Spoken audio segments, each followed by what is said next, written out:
Dividend policy থেকে class নম্বর 5।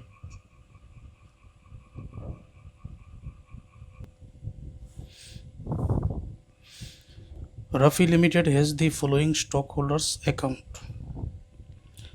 রাফি লিমিটেডের share হোল্ডারদের হিসাব নিচে দেওয়া হয়েছে। কমন স্টক সাধারণ শেয়ার টাকা 10 পার শেয়ার, প্রতি শেয়ারের মূল্য 10 টাকা করে। 10 লক্ষ টাকার শেয়ার আছে।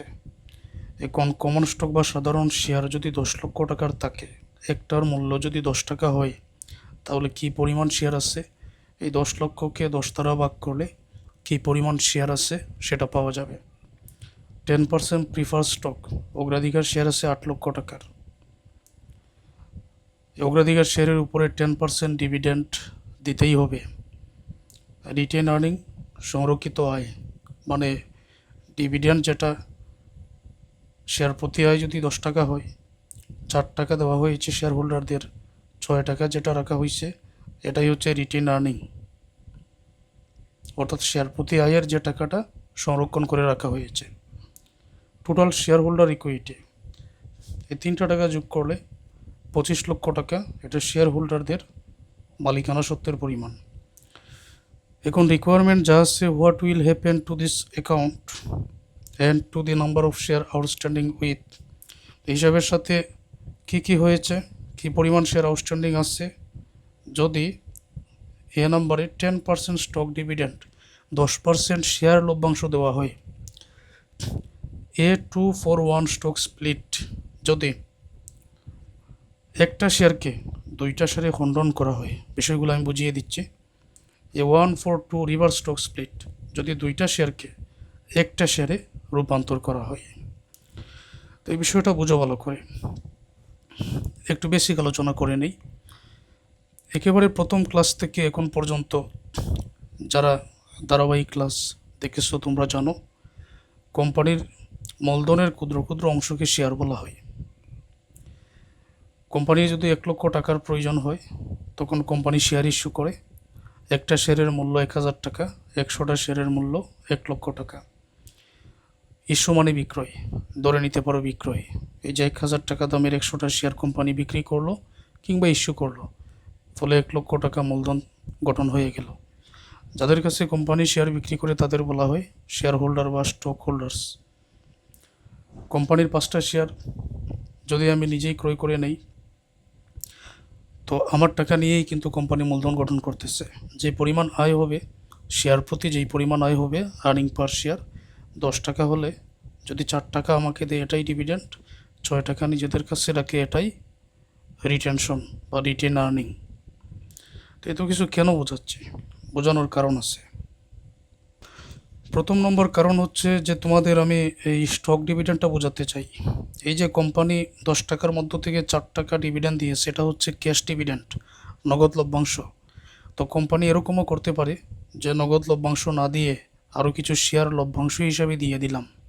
কোম্পানির কাজ এটা, যে কোম্পানি কী করলো, নগদ টাকা আমাকে না দিয়ে আরও কিছু শেয়ার লভ্যাংশ হিসেবে আমাকে দিয়ে দিল, শেয়ার সরাসরি শেয়ার দিয়ে দিল, এটাকে বলা হয় স্টক ডিভিডেন্ড। তো স্টক ডিভিডেন্ড দিলে হিসাবে কী পরিবর্তন আসে সেটা তো আমরা অবশ্যই বুঝবো, চিন্তার কারণ নাই।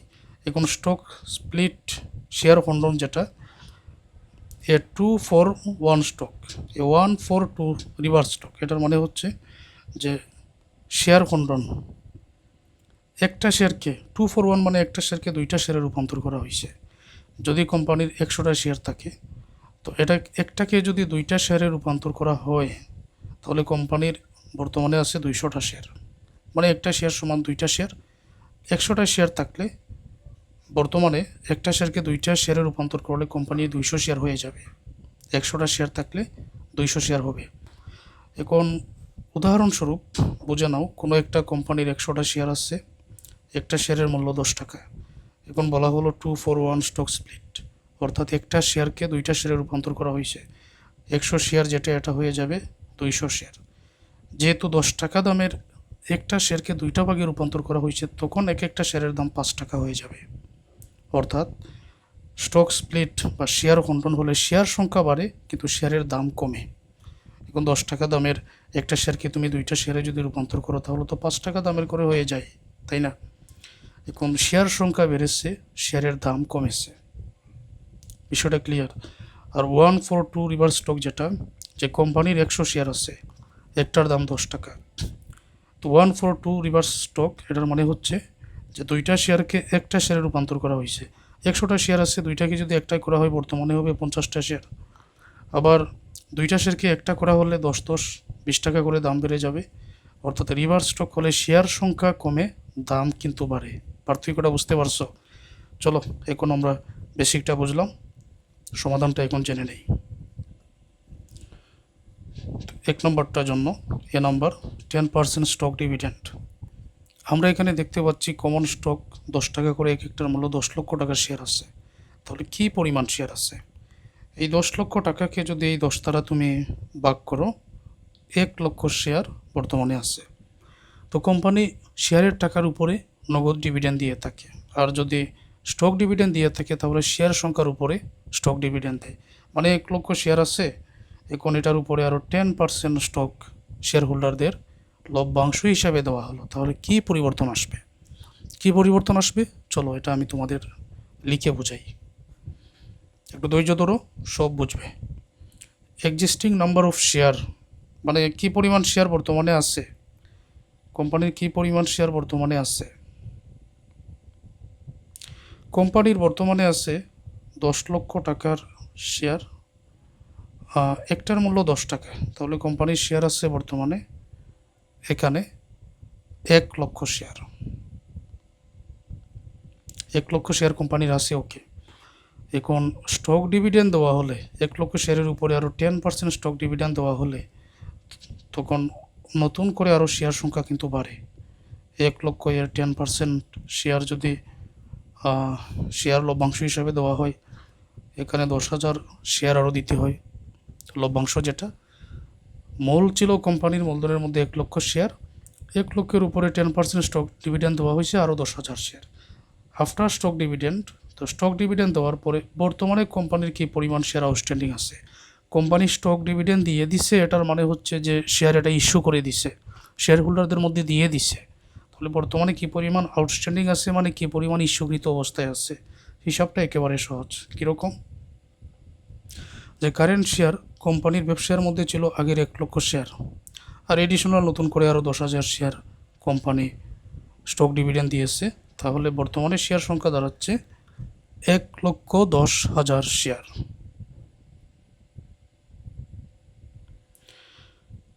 আচ্ছা, এখন এই যে কোম্পানি শেয়ার ডিভিডেন্ডটা দিল 10 লক্ষ টাকার, প্রথমে 10 টাকা করে শেয়ার ইস্যু করা হয়েছে, আরও যে 10% স্টক ডিভিডেন্ড দিল, এই টাকাটা কোথায় থেকে কাটবে? এই শেয়ারের নগদ টাকা দেওয়ার কথা, কিন্তু দিয়েছে স্টক ডিভিডেন্ড। এখন স্টক ডিভিডেন্ড শেয়ার যে আরও ডিভিডেন্ড হিসেবে দিল, কোথায় থেকে টাকাটা যাবে? সংরক্ষিত আয় বা রিটেন আর্নিং থেকে, যেটা সংরক্ষণ করে রাখা হয়েছে সেটা থেকেই যাবে। এই জন্য একটা ওয়ার্কিং করতে হবে যে 7 লক্ষ টাকা থেকে 10,000 টাকা, 10,000 শেয়ার আরও ডিভিডেন্ড হিসেবে দেওয়া হয়েছে। এক শেয়ারের মূল্য 10 টাকা, তার মানে 10,000 শেয়ারের মূল্য 1 লক্ষ টাকা। এটা আমি তোমাদের এখানে বোঝাই। শুধু এতটুকু মনে রাখো যে রিটেন আর্নিং 7 লক্ষ টাকার আছে, রিটেন আর্নিং আছে 7 লক্ষ টাকার, ওকে। বিয়োগ 10,000 শেয়ার এখানে স্টক ডিভিডেন্ড দেওয়া হয়েছে। তো স্টক ডিভিডেন্ড দেওয়া হয়েছে, শেয়ার কোথায় থেকে আসলো? সংরক্ষিত আয় থেকে যাবে। 10,000 শেয়ার, একটার মূল্য 10 টাকা, তখন এটা টাকায় রূপান্তর হয়ে যায়। 10,000কে 10 দ্বারা গুণ করো, কত হয়? 1 লক্ষ। তো 6 লক্ষ রিটেন আর্নিং বর্তমানে কমে আসে 6 লক্ষের মধ্যে। ক্লিয়ার এটা? এবারে যে প্রশ্ন করা হয়েছে যে 10% স্টক ডিভিডেন্ড দিলে হিসাবের মধ্যে কী পরিমাণ শেয়ার আউটস্ট্যান্ডিং বা কী কী পরিবর্তন হয় সেটা বোঝাও। আমাদের এখানে অরিজিনাল যেটা আছে, অরিজিনাল বলতে যেটা অঙ্কের মধ্যে দেওয়া আছে, কমন স্টক 10 টাকা করে 10 লক্ষ, 10% প্রিফার স্টক 8 লক্ষ, রিটেন আর্নিং 7 লক্ষ, যেরকম আছে ঠিক সেই রকমই বসিয়ে দিব। মানে কী পরিবর্তন আসছে এটা এখন তোমাদের দেখাচ্ছি। তো কমন স্টক যেটা 1 লক্ষ শেয়ার এট দ্য রেট 1 লক্ষ শেয়ার এট দ্য রেট কত করে 10 টাকা করে, তাহলে 10 লক্ষ টাকার শেয়ার। এটা কিন্তু অলরেডি অঙ্কের মধ্যে দেওয়াই আছে 10 লক্ষ টাকার শেয়ার। আর প্রিফার স্টক অঙ্কের মধ্যে যেটা দেওয়া আছে ওইটাই আমি লিখব 8 লক্ষ। আর রিটেন আর্নিং অঙ্কের মধ্যে যেটা দেওয়া আছে সেটাই লিখব। টোটাল যোগ করলে শেয়ার হোল্ডার ইকুইটি এখানে 25 লক্ষ টাকা যেটা হবে সেটাই আমি লিখব। ওকে, এখন এটা হচ্ছে অরিজিনাল যেটা অঙ্কের মধ্যে দেওয়া। এখন কী পরিবর্তন হয়েছে? বিফোর স্টক ডিভিডেন্ড, স্টক ডিভিডেন্ডের আগে যেটা ব্যবসায়ের আছে সেটাই লিখলাম। After stock dividend, stock dividend দেওয়ার পরে কী পরিবর্তন আসলো? যে শেয়ার ছিল আগে 1 লক্ষ, নতুন করে আরও 10,000 দেওয়া হয়েছে, কারেন্ট শেয়ার 1,10,000। তো এটাকে লিখে নেই যে কমন স্টক বর্তমানে 1,10,000 শেয়ার হয়ে গেল।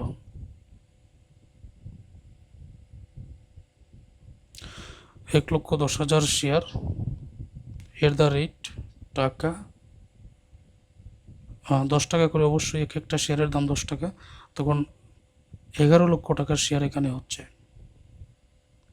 ঠিক আছে, এটা প্রিফার স্টকে কোনো পরিবর্তন আসে নাই, যে 8 লক্ষ আছে 8 লক্ষই থাকবে। কিন্তু এই যে স্টক ডিভিডেন্ডটা দেওয়া হয়েছে, রিটার্ন আর্নিং 7 লক্ষ ছিল, 1 লক্ষ টাকার দেওয়া হয়েছে স্টক ডিভিডেন্ড, এখান থেকেই কাটবে।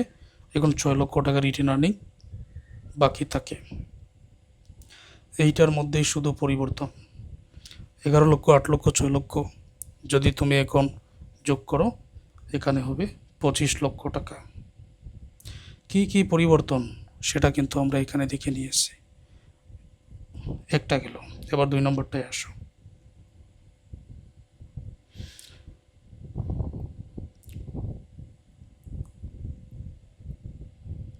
2-for-1 স্টক স্প্লিট, দুইটা শেয়ারকে একটা শেয়ারকে দুইটা শেয়ারে রূপান্তর করা হয়েছে। তাহলে কী পরিমাণ পরিবর্তন আসবে? এইটার জন্য শেয়ার আছে 10 লক্ষকে 10 টাকা করে, 10 টাকা দিয়ে ভাগ করে 1 লক্ষ শেয়ার আছে, এটা আমরা জানলাম। এক একটার মূল্য 10 টাকা করে। তাহলে শেয়ার সংখ্যা আর প্রাইসের মধ্যে কী পরিবর্তন আসে আমরা দেখে নেই। এটা আমরা এখনই পারবো। 2-for-1 স্টক স্প্লিট, তো প্রথমের দিকে নাম্বার অফ শেয়ার ইনক্রিজ, কী পরিমাণ শেয়ার বৃদ্ধি হয়েছে, কারণ একটা শেয়ারকে দুইটা শেয়ারে রূপান্তর করা হয়েছে। 1 লক্ষটি শেয়ার ছিল, এখন একটা শেয়ারকে দুইটা শেয়ারে রূপান্তর করা হয়েছে, অতএব বর্তমানে শেয়ার সংখ্যা দাঁড়াবে 2 লক্ষ শেয়ার 1। তারপর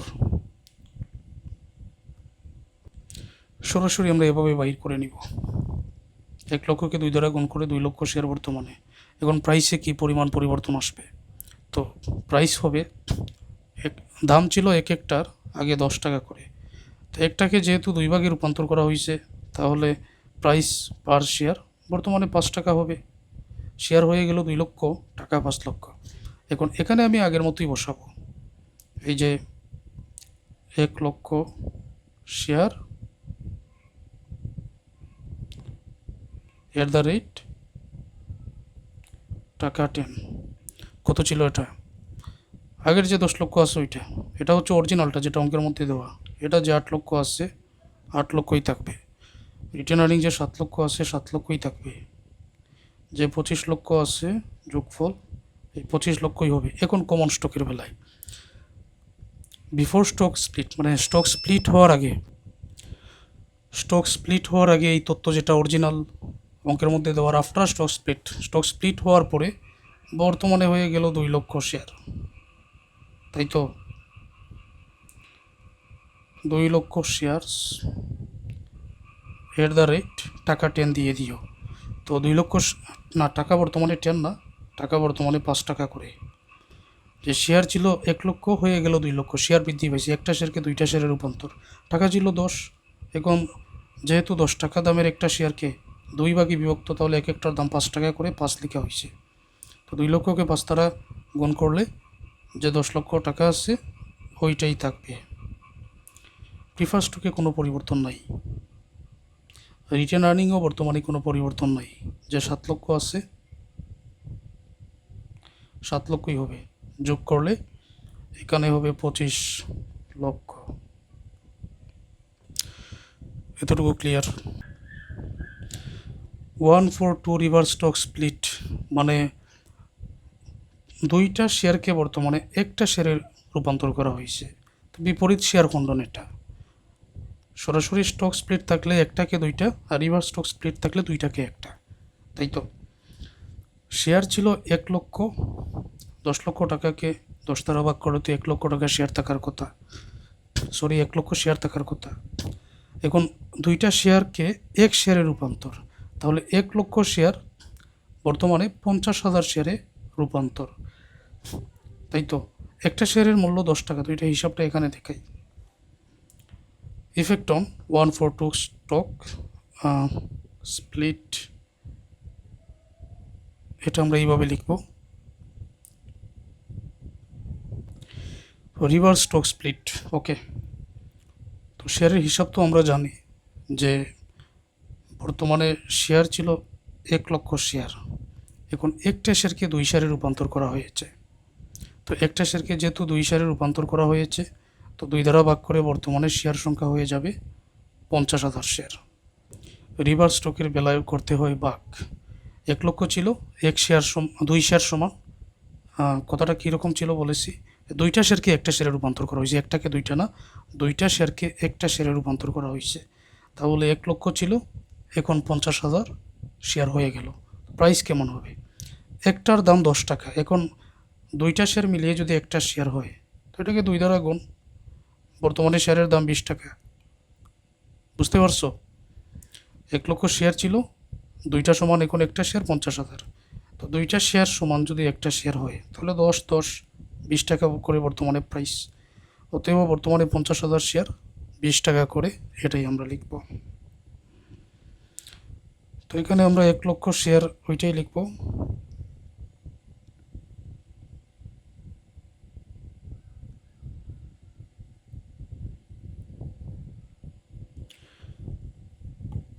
এক লক্ষ শেয়ার এট দ্য রেট, যে 10 টাকা করেছিল, 10 লক্ষ টাকার শেয়ার, এখানে অগ্রাধিকার শেয়ার 8 লক্ষ টাকার, রিটেন আর্নিং 7 লক্ষ টাকার, টোটাল হবে 25 লক্ষ।